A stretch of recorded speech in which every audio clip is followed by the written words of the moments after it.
I'm the Talking Skull, and this year I'm playing classic first-person shooters to draw a line from Wolfenstein 3D to Halo. This week, Bungie bows out of the FPS scene. There's a lot of this, overlapping, that is hell to navigate. I also feel like we wrapped back around to the beginning, and I'm confused as to how or why. It's funny, because I think being down there is just was just to tell me that that was a place that we need to get to, but not necessarily where we needed to be.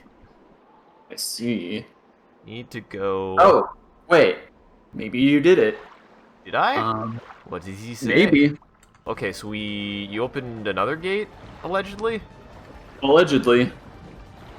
I don't know where. I did it! When did we do that? What did we do? So I've officially been everywhere on the map, so there's something here that we're overlooking or not doing correctly. It's not a place we haven't been, it's something we haven't done. Right. Are you still a fan of this level, Isaac? No, I kinda hate it now. We've been in it too long. Bungie left everything on the table for Marathon 2 Durandal.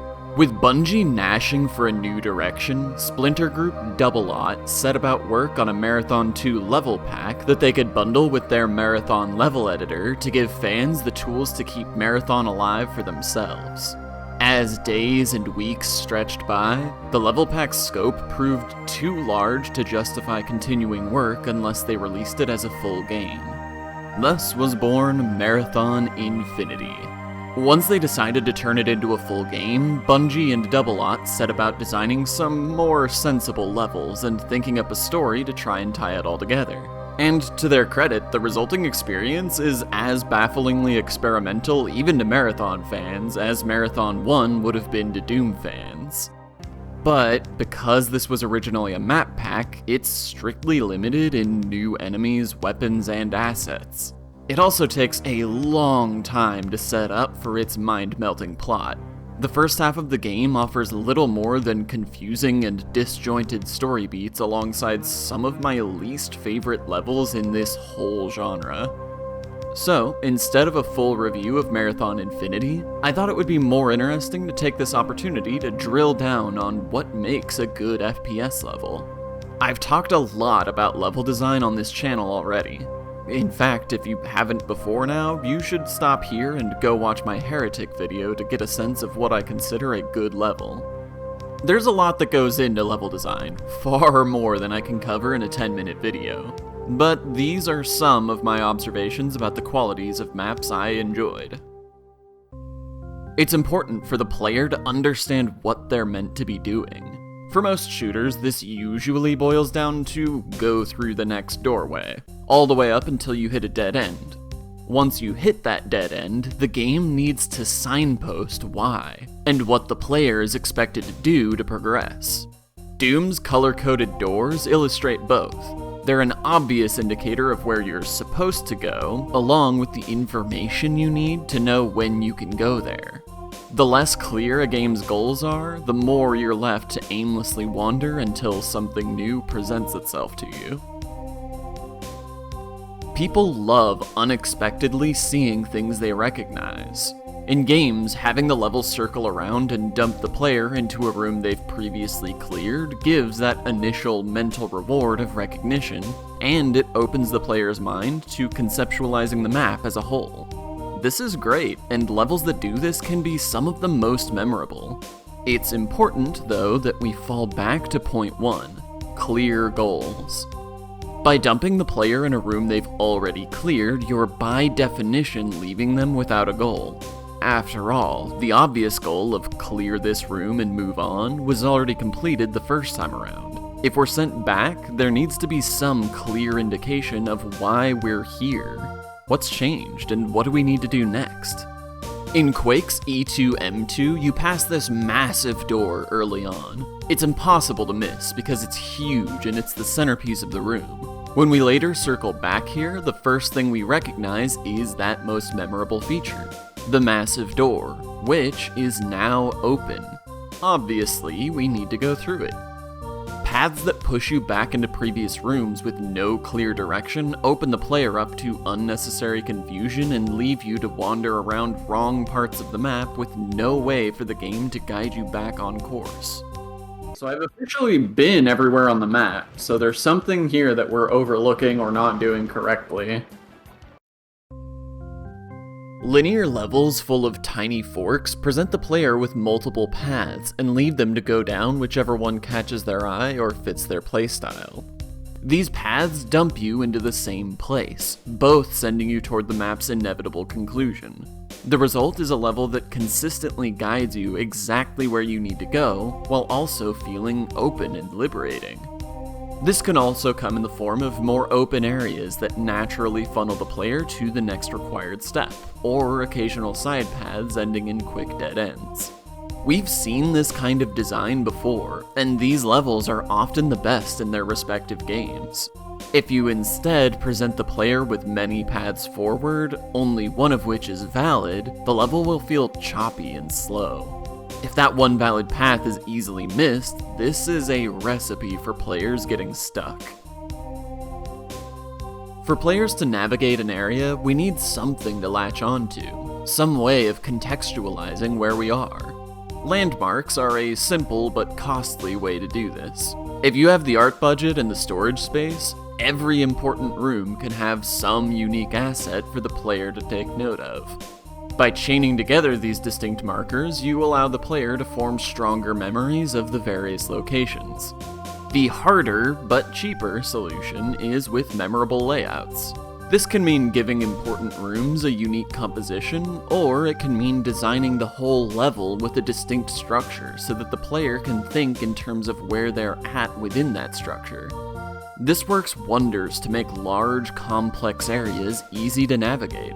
As soon as the player understands the overall structure of the map, they can deduce how to get between any 2 points in that structure. Without any discernible organization or landmarks, players can only learn their way around by painstaking repetition and staring at the map in confusion for minutes at a time. There are plenty of other level design lessons to be taken from these early games, but this is all I have time for this week. We've got a lot of games left in this series, and plenty of revolutionary designs to study along the way.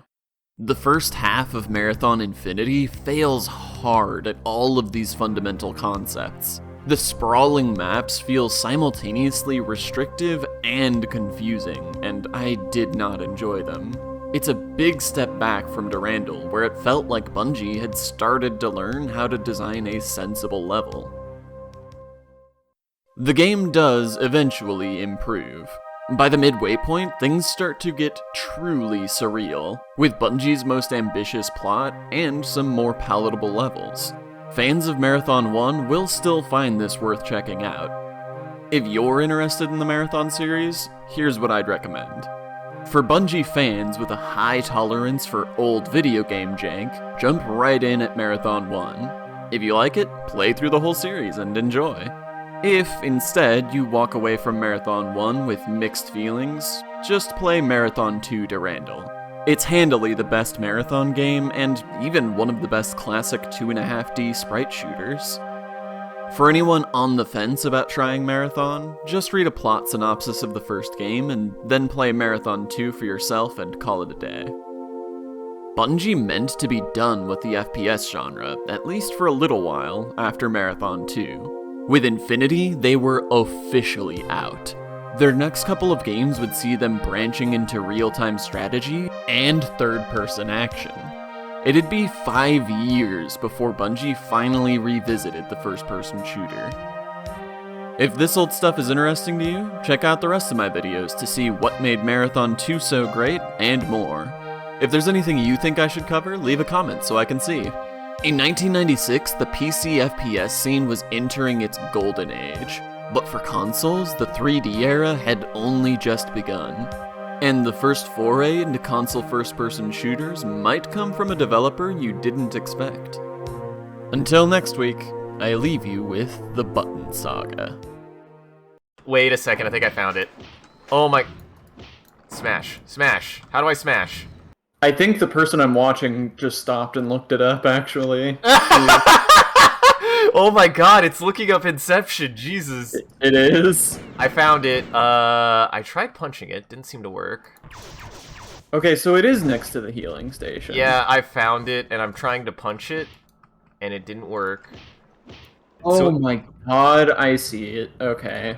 So next to the healing station, there is a little... Here, let me see if I can find it in our game. Where is that healing station? Is it on the other Wait, we're at the beginning again, aren't Yes, we are at the beginning. So is it... we? Okay. It's near the health station near the end of the stage, correct? Yes. Okay. Is it on the other wall? So directly next to the health station, there's like a thing, and it's not the thing itself, but there's like the edges at the side of the thing you can punch. Oh. I think I punched it then? Maybe? Maybe. We'll find out. And I think I destroyed it? I think I smashed it? Nope, you didn't. What?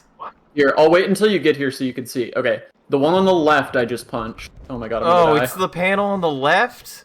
It's the panels on the left and the right. So it's the left-hand panel. No, we have to go back and punch the other one, but I'm gonna die, so I can't do it. Oh, here, I got it. Let me at him. It's the panel on the left. You have to I punch got either it. side of it. Oh, that's awful. That's the worst in this game I've ever seen.